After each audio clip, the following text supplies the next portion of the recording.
Hi friends, did you know that freedom is not just some accessory for a select few people? It's not some political slogan or political statement. No, freedom, I know it gets tossed around a lot, but freedom it's not just an accessory to life. I would say this, that freedom is life. Your freedom is your life. And I want to say this also, because I think we need to be reminded of this, that freedom isn't something that anyone gives to you.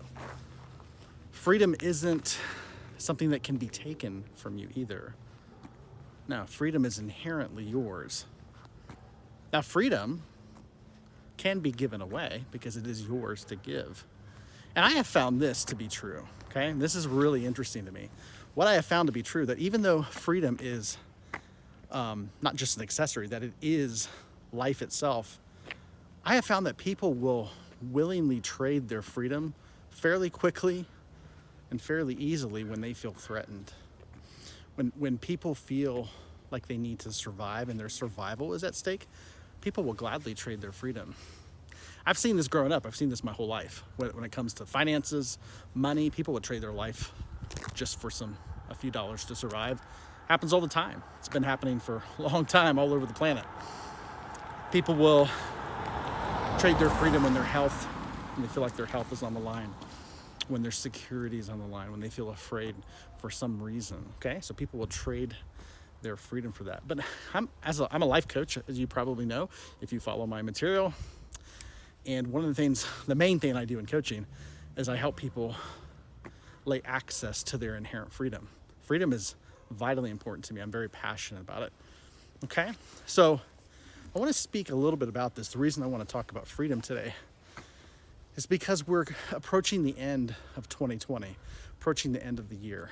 And this has been a very, to put it mildly, a tumultuous year. There's been a lot going on, right? And we've heard a lot about a lot of things. There's two predominant stations, if you want to use that term, radio stations or frequencies in the air, airwaves, so to speak, that are pretty easy to tune into this year. And that is the frequency of outrage, and that is also the frequency of fear, okay? So it's a pandemic of outrage and a pandemic of fear. We've heard a lot about these two subjects, a lot of people outraged and afraid. But we haven't heard a whole lot about freedom, about the inherent nature of freedom and why it's such an important and precious reality, okay? So I want to tell you a little story. Now, if you've been affected by the events of 2020, I want you to tune in, and that's pretty much all of us, okay? So I want you to tune in. What I'm about to say to you is vitally important, okay? So as we approach the holidays, it's really vital that we approach it in the right energy, okay? So you've all heard the story of Santa Claus, right? Yeah, growing up, a lot of us have. We hear the story of Santa Claus.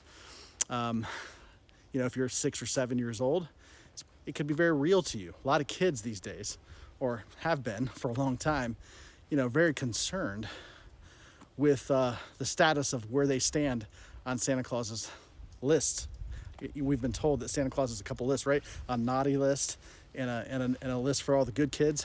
So for kids who are, who really believe in that narrative, they're afraid to get on the wrong list.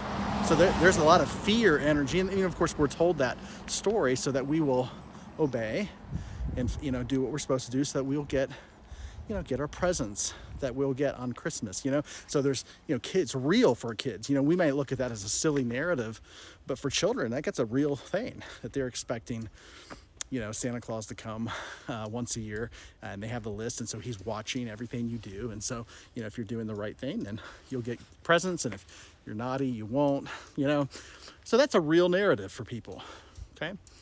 So that narrative, however, is not always accepted. So you're about 6 or 7 years old. Some kids may start to hear.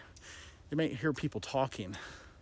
The data, they start to get wise to the data. The data's not really adding up, This idea that there's a North Pole and there's a factory where elves are making toys and they're bringing, all these toys on a sleigh all over the world in a 24-hour period, and somehow this guy in the cover of darkness slips down your chimney.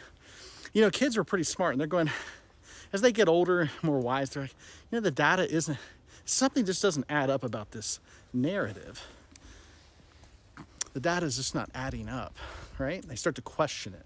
So what happens is they start talking to kids, right? And they question the narrative. And some kids who are very invested in the narrative of Santa Claus are offended. Maybe they're angry. Maybe they're shocked. Maybe they feel lots of things, right? Yeah, totally. So there's a debate going on. There's the kids who believe in the narrative of Santa Claus, and then there's the kids that they don't. They're starting to question it, and there's tension there, right? So there's some outrage, maybe even some fear, right? Fear of like, what if there is no Santa Claus, right? What will that mean? Have we been lied to? And it's too much for kids. It's just too much for them to think about or bear, right?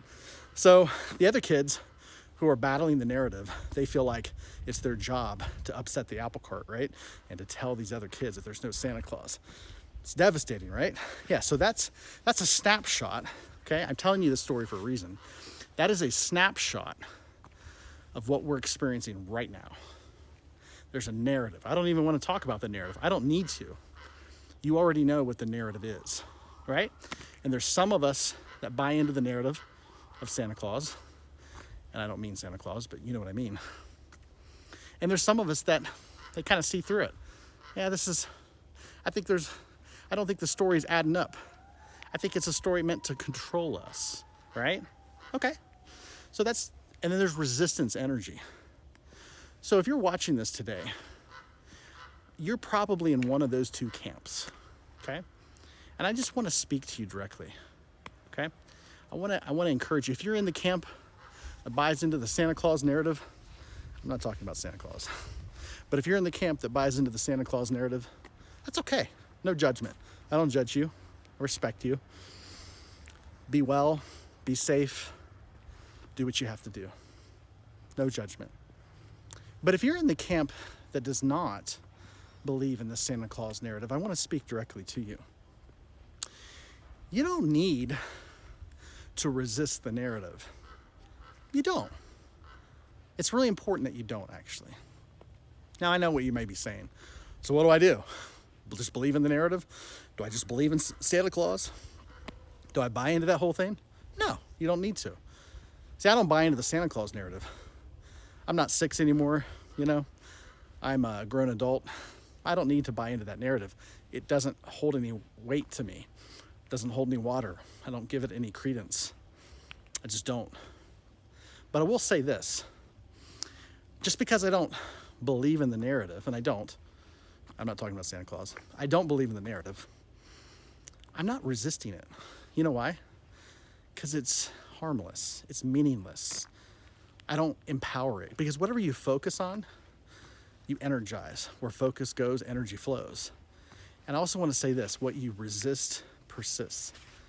Here's what I would like you to do. And I know you're asking the question, well, if I don't believe in the narrative, which I'm glad you don't, because it's a whole other subject. I could tell you that the narrative is there to make you afraid. But if you don't believe the narrative, and if you're not supposed to resist it or come against it, what are you to do, right? It's a great question. I will tell you this. Let me encourage you, and this is really important here. I want to encourage you to celebrate. I want to encourage you, especially, we're coming up on the holiday season. The holiday season is a very important time of year, not just because, Thanksgiving, you get to eat a nice meal, have some turkey, or get some presents for Christmas. I don't mean that. It is a season of gratitude. It is a season of remembering incarnation. I believe incarnation is not just a story of one man. Incarnation is the story of you and me, all of us, okay? Gratitude and incarnation. That's what the holiday season represents to me. That's a very palpable and powerful energy, okay? So you've probably seen a lot of these edicts that have been floating around recently. These edicts of stay home, don't celebrate, don't get out, stay in your house, don't sing, don't dance. I'm not joking. There have been many, many of these edicts and laws that have been passed that in lots of states, not making it up, that actually state you cannot sing or dance or gather with very many people. Now, I understand that. I'm not here to talk about why I think that narrative is incorrect. But I will say about that, there is a reason, and there is a reason why that narrative is being put out there. Because there are people out there that understand psychology, they understand the power of energy, and they understand that gathering and celebrating and having that sense of gratitude and peace and not being afraid, these are powerful energies. And when people operate in the energy of gratitude, when people operate in the energy of celebrating one another, they're hard to control. You cannot control people. You cannot take their freedom when that's the energy they're operating in. But when you operate in energy of resistance and outrage, you give away your freedom and your power. You give away the energy, and you are prime targets for manipulation. It's true. There are people who study this. This has been employed. Marketing firms do this. They understand the psychology of human nature. Intelligence agencies, militaries, they do it all the time. When you want to cause division in a population, if you want to control them, you cause outrage and you cause fear. Let me encourage you this Thanksgiving, this Christmas. I just want to encourage you. You don't have to buy in the narrative. Yeah, you don't have to buy into the Santa Claus narrative. And you don't have to resist it either. Now you're free. Gather, celebrate, feel gratitude. Yeah, stay safe. Be safe. You are safe. Tap into your inherent health. Celebrate. Get out in the fresh air. Get out of your homes. Move about. Travel. Gather. Celebrate. Don't worry about what's going on around you. That energy is very important for you to operate in. It's important for all of us. And it will set up the next year that we're moving into. Don't worry about the narrative. Don't even resist it. Completely move into a state of gratitude and celebration this holiday season, okay? If you'd like some more information from me, go to my website, jamaljavanji.com, scroll to the bottom, and put your email address in there, and you'll get on my mailing list, okay? Hope this is helpful, and we'll talk to you soon. Thanks.